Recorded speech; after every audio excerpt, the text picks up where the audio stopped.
So yes, this one thing will definitely change the way you play Hogwarts Legacy and will be a big help with a second or even third playthrough of the game. Plus, a new warning after the new update, and players are getting backlash from their friends for playing Hogwarts Legacy. I kid you not. What madness is this? Also, we're going to talk about new needed features that fans desperately want to see added in the game. Will it actually happen? Well, let's talk about it. So yes, we're going to start out with this one right here. New detailed interactive maps. This comes from Dragon Eagle 88.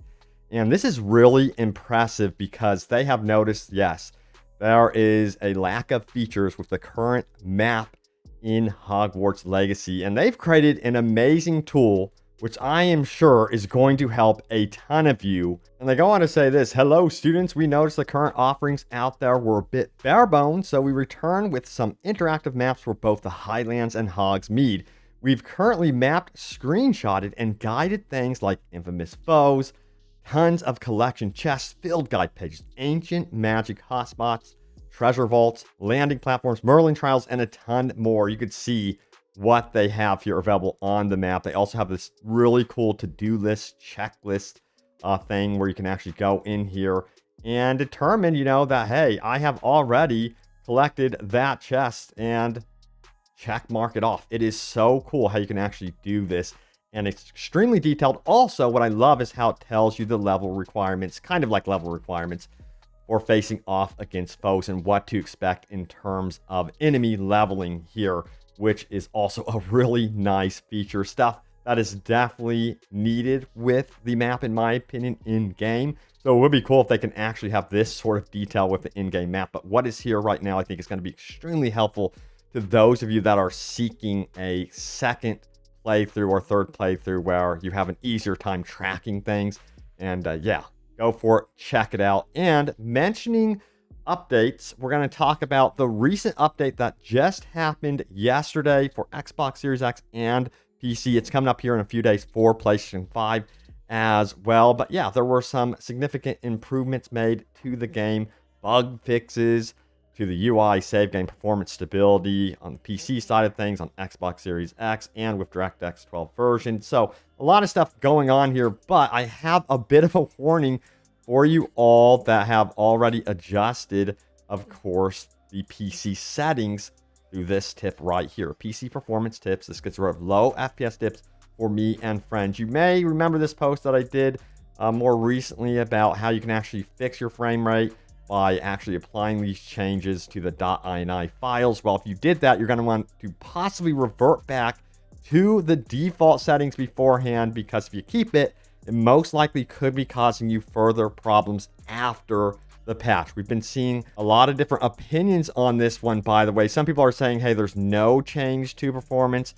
But most noteworthy, what I'm seeing through this thread right here are people saying that if they keep the changes from this post right here, particularly this line of code in the ini file, it is actually causing more problems and doing more harm than good at this point. So it's wise to actually mess around with your edits with this file and make sure you do some test runs, especially in Hogsmeade, with the edit and without the actual edit, and determine if you need to keep that string of code in there that I mentioned previously. So yes, it's extremely important. If you've modded anything, make sure you go back to default settings and ensure that you test things out. Now, there's also some additional things that a lot of people are messing around with. We have a PSA here. Using Nvidia Studio drivers completely fixed my PC performance issue. So instead of using game-ready drivers, some people are switching to studio drivers, and guess what? It's actually helping them out. Now, I'm going to scroll through here, and you can pause to see exactly how you can actually do this. And yeah, again, mixed reactions, but I've seen people saying, hey, this has done the trick for me. This is amazing and has helped me so much. So if it helps you, I'm going to share it with you, of course, to get your frame rate to near smooth perfection and help you out there. Now, let's talk about Backlash. This is absolutely crazy right here. Check it out. It says, anyone receive backlash from friends? Sound off if you're in this group, if you've received any backlash from friends for playing Hogwarts. It says, posted my Hogwarts Legacy character on Facebook big mistake. Sucks having a friend yell at you and accuse you of not caring about them when you just want to be excited about something. Edit. For clarification, I did talk to my friend about it. I do, in fact, understand their side of things. I have other friends who are excited about Hogwarts Legacy, and I decided not to post any further about the game on FB to spare this friend's feelings. Then they found my other social media that I didn't even realize they were following, and saw I was posting about it there.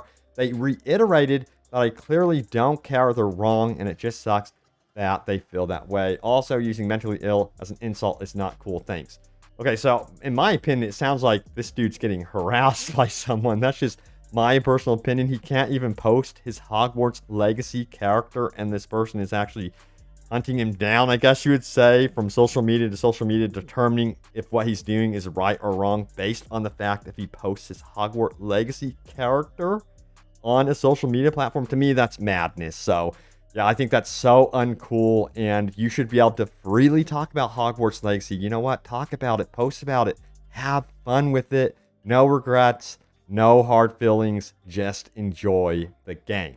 All right, we're going to talk about this one right here. You know, I played a recent mission in Hogwarts where you had your companion friend alongside with you, and I kind of desired more of that from the game, like a permanent companion that you could have with you. Now, check it out. It says, we need companions. It's just so frustrating that the teases are still very much in the game, but the actual system isn't. It's clear this was planned as a feature and abandoned at some point. I just heard on my second run, Natty saying if I ever wanted to go exploring, I should ask her to come and it's dangerous alone, etc. I didn't notice it on my first playthrough. I'm sure Seb likely said something similar when I went to Hogsmeade with him last time. A clear setup that leads nowhere. Crying emoticon. Plus, I've heard others on the Reddit saying at least some of these characters have ambient dialogues if you go other places than the assigned mission while they are a follower. So it's clear enough that some of the stuff they need is already there for this feature. It's a crying shame that it didn't make the final game.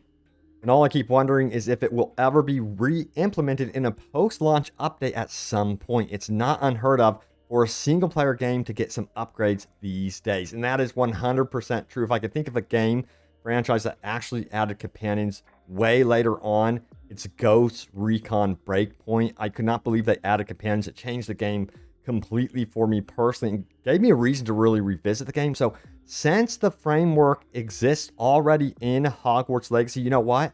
I would not be surprised if there is a companions update down the road for this game. I would love to see that. That's one of my favorite things with RPG, open world RPGs, is having a companion alongside with you. Feels like you have a friend exploring the world. I think it's really cool.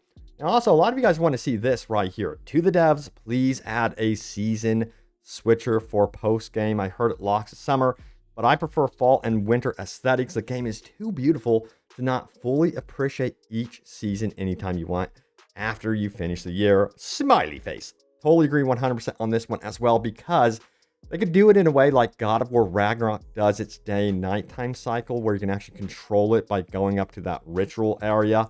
They can do it with a big ultimate spell that you learn where you can change the seasons and influence nature. I think that would be so cool. And also, I think they should do the same thing for a day and night cycle. I think you should be able to go to sleep and do nighttime missions and have, you know, more difficult enemies or something like that. Now, also, we have this one right here. It says, in my opinion, the devs made a good call not to create a guard system in Hogwarts at night. So a lot of you guys do not want to see that cut content, the curfew system added to the game. I kind of don't blame you. There's some really cool restricted type missions in the game where you have to stealth your way through certain areas. So perhaps one way they could do this is actually have side missions that are more stealthy, or at least have more stealth options in the game for those of us that want to sneak around at nighttime. I think that would be pretty cool to do. All right, so now it's time to get into your top comments. Remember to leave a comment down below. It could end up in a future video. So yes, what was my most recent video about? This is the question. Check it out right here.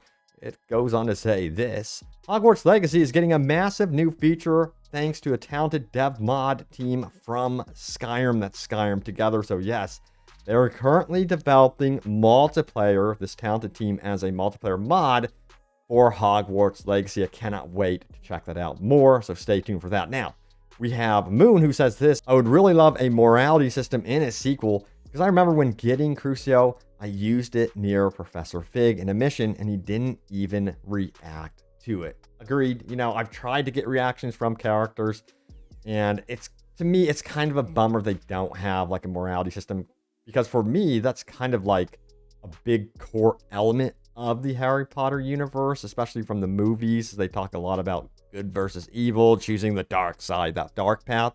So I really hope that at least with the sequel or maybe an expansion, they really do tap into a morality system with consequences and choices. Now, Mark says this: as long as the sales and mod support like this keeps going, I'm pretty dang sure they will add a full multiplayer co-op mode sometime in the future. As long as the framework is there. You know, I don't know if the existing framework is here on the Avalanche side of things. So if anyone does discover some sort of multiplayer elements in the game, hit me up. I'm kind of curious now. Now, Amanda goes on to say the following right here: if they had implemented the house point system, they could have had you lose points for your house if you get caught breaking rules. The others in the house could get angry with you if you lost enough points. I know we'll probably never see something like that, though, and it would be cool if there was like a reward system. So if you hold on to your points or you gain more points, you get certain cosmetics and things like that. That would be interesting. And maybe, like, even if you like screw over your house, another house would invite you to their house for being like an infiltrator or betraying your house. I don't know. I can imagine Slytherin being up to no good in that regard. Now, we have Nokia, who says this game reminds me of Bully with magic, is why I love it. Also, I think it feels so good because we aren't used to AAA games coming out this polished and complete. Imagine if Cyberpunk or Anthem came out complete. I know, it's gut-wrenching. Like, your emoticons right there is how I feel in my soul about that. You know, Cyberpunk, it's in better shape, but Anthem, they just completely were like, we're going to abandon Anthem. I cannot get over that. I was super excited for the changes they were going to do in what they were calling Anthem Next. And what a bummer we never got to see that. But anyway, there it is. The latest happenings around Hogwarts Legacy. Stay tuned for more news and updates. I got you guys covered. We're going to be getting that PS5 update, so I hope to make a video about that as well. But thanks for watching, and I will see you all next time. Take care.